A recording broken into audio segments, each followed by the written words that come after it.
seul geste de toi viendra mon secours.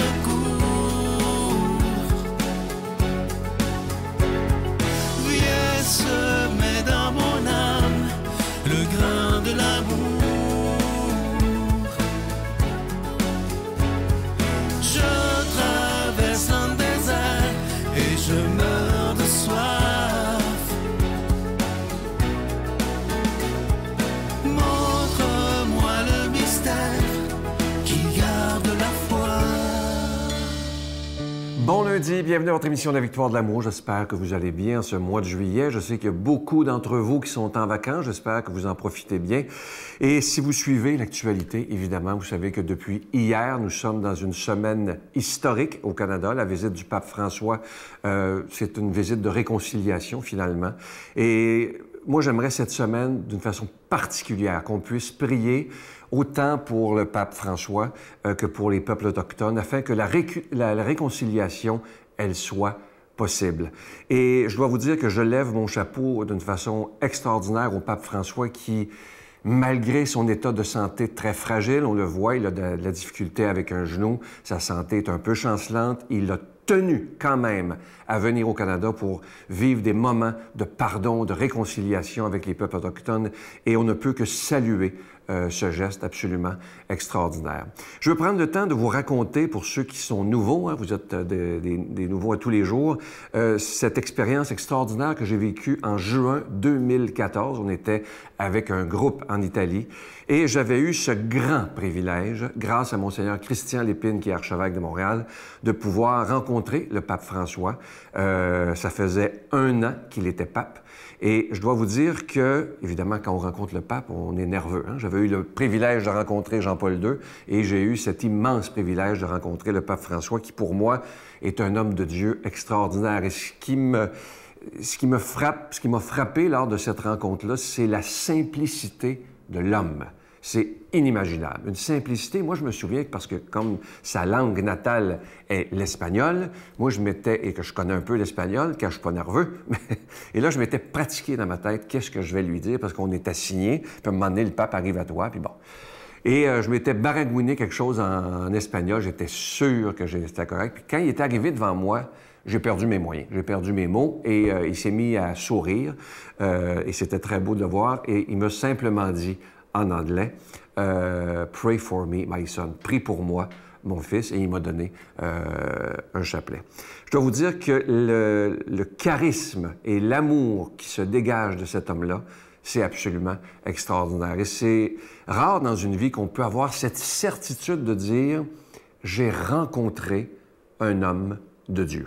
Et ça, pour moi, c'est extrêmement clair. Je regarde tout ce qu'il écrit, tout ce qu'il fait et surtout tout ce qu'il est, cet homme-là.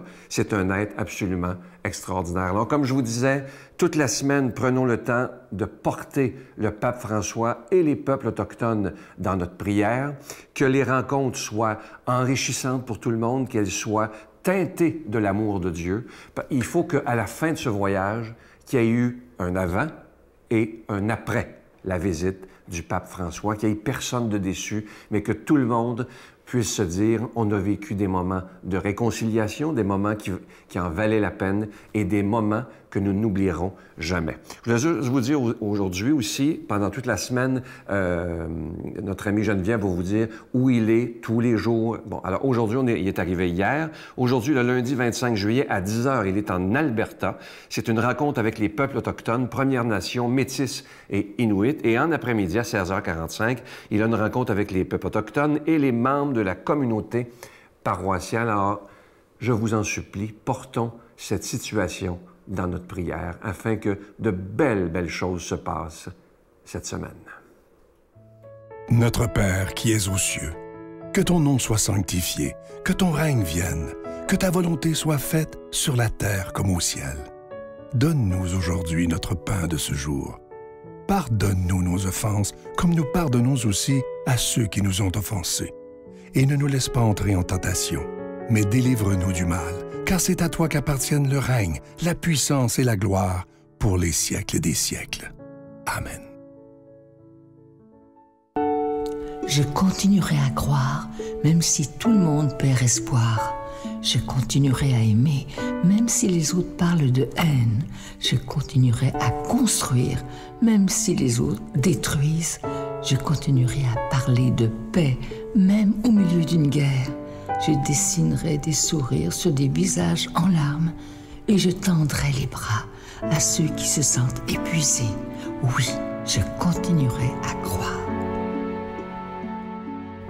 Encore une fois, je vous parle de ce magnifique cadeau du mois, une belle lecture estivale. Il s'agit du tout nouveau livre de notre amie Geneviève Côté. Vous l'attendiez depuis longtemps, depuis le succès extraordinaire de son premier livre.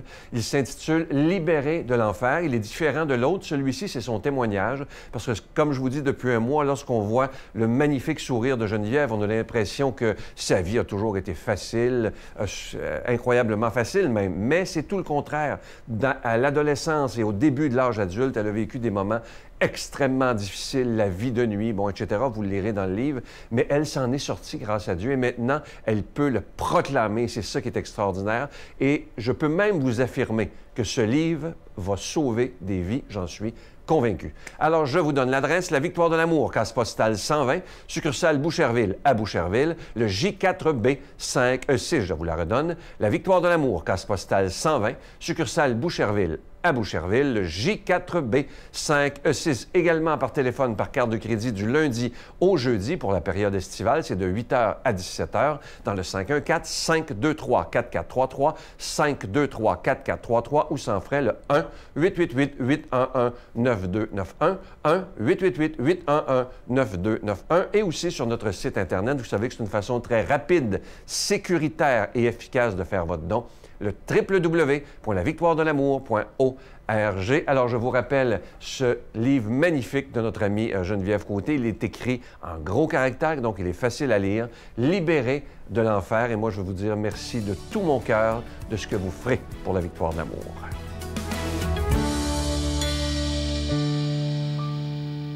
Mon Dieu, donnez-moi la sérénité d'accepter les choses que je ne peux changer, le courage de changer les choses que je peux et la sagesse d'en connaître la différence. Amen. Aujourd'hui, la parole de Dieu est proclamée par quelqu'un qu'on apprécie beaucoup, de Paris, le bon père, Michel Marie.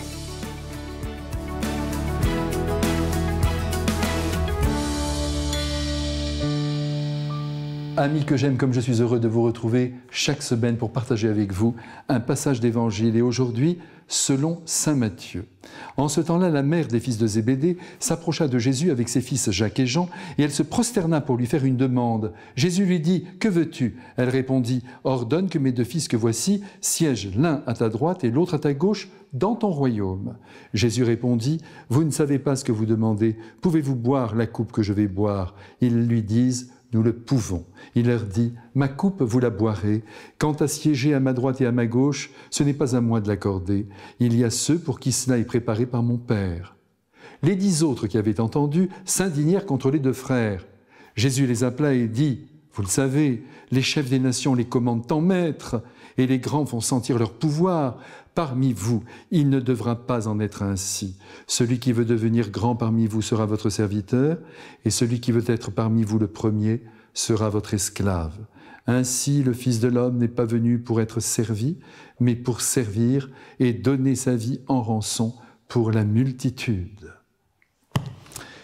Aujourd'hui, mes frères bien-aimés, nous sommes confrontés à l'amour d'une mère qui intervient auprès du Christ pour ses poussins, que sont Jacques et Jean, afin que tous les deux occupent un jour les plus belles places dans le royaume de Dieu. Rien que cela. Cette mère pensait-elle au royaume des cieux ou à un royaume terrestre édifié par le Christ? En tout cas, elle veut pour eux le meilleur, le plus glorieux, le plus dominant qui soit, où ils pourront étancher leur soif de pouvoir. Voilà. Ah, c'est que les mères ont en principe de grandes ambitions pour leurs enfants. En fait, n'accablons pas cette pauvre femme, car tout laisse penser que ce sont Jacques et Jean eux-mêmes qui lui ont demandé d'intervenir en leur faveur. Ils sont même à côté d'elle. Nous en avons la preuve dans l'Évangile, puisque le Christ va interroger ces deux apôtres. À cette requête de la mère, il ne dit pas non tout de suite, mais il en profite pour appeler à l'un et à l'autre et à toute l'Église que Dieu aime uniquement les hommes qui vont jusqu'au bout de l'amour, qui se mouillent jusqu'à la mort s'il le fallait, pour défendre la cause des causes qui est le Christ et son évangile. Pouvez-vous boire le calice jusqu'à la lie? Voilà les mots du Christ. Et ces inconscients répondent, gazés déjà par le pouvoir qui leur sera peut-être concédé, nous le pouvons. Et ici, Jésus conclut en leur disant qu'il ne peut pas accéder à leur demande parce que celle-ci est dans les mains de son Père. L'affaire est donc réglée, enfin presque, puisque les 10 autres apôtres, qui ne sont pas meilleurs que ces deux-là, sont offusqués en voyant qu'ils se sont permis de leur couper la route du pouvoir en essayant de s'en emparer.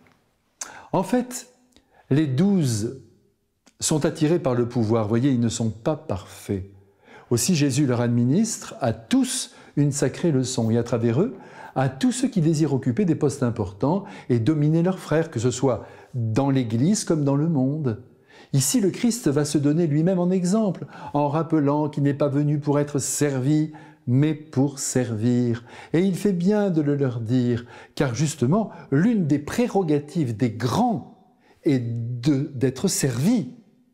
Ici, remarquons que Jésus n'interdit pas à l'homme de désirer être grand, mais il dit que pour lui, comme pour son Père, le plus grand, c'est celui qui se fait le serviteur de ses frères, et donc, disons-le, qui se fait leur domestique. Et le domestique, il ne surplombe personne, il ne regarde de haut quiconque, il ne se prend ni pour le meilleur, ni pour le plus méritant. Il obéit, plus qu'il ne se fait obéir. Il se tient 24 heures sur 24 au service de son maître. Voilà la vraie grandeur aux yeux de Dieu. Attention, le pouvoir peut s'exercer partout de manière outrancière et par chacun de nous, même si nous n'occupons pas des places éminentes. Même sur un placard à balai, vous savez, on peut exercer un pouvoir démentiel. Ah, personne ne doit toucher la serpillière et surtout pas la pelle.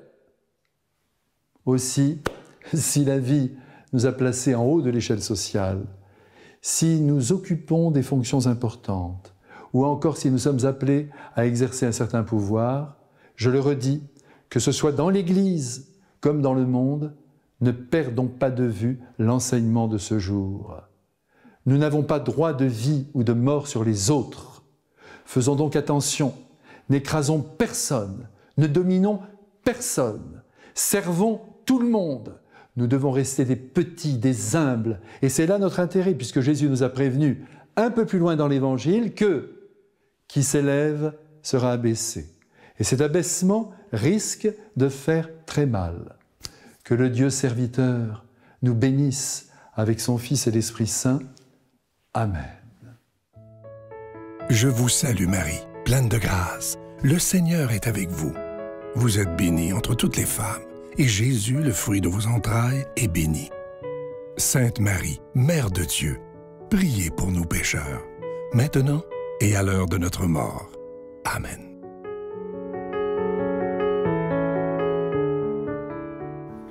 Alors, comme je vous disais tantôt, on pourrait se donner comme objectif spécial cette semaine de prier pour le pape François, comme je vous disais, pour les peuples autochtones, afin que tout le monde puisse finir cette semaine dans ce que je souhaite le plus au monde, dans la paix et dans la joie. Que quand le pape François, la semaine prochaine, reprendra l'avion vers l'Italie, qu'on puisse se dire « ça a été extraordinaire, Dieu s'est manifesté à travers bien des gens. » Alors portons-le dans notre prière le plus possible et prions pour que sa santé tienne. Je vous souhaite une belle journée et bonne semaine papale. Et si je vous invite aujourd'hui, c'est que vous affirmez dans votre livre que les croyants vivent en moyenne 7 ans de plus en bonne santé. Oui, c'est ce que j'appellerais l'ordonnance du bon Dieu. Jésus, merveilleux nom, qui est semblable à toi, ô Dieu. Jésus,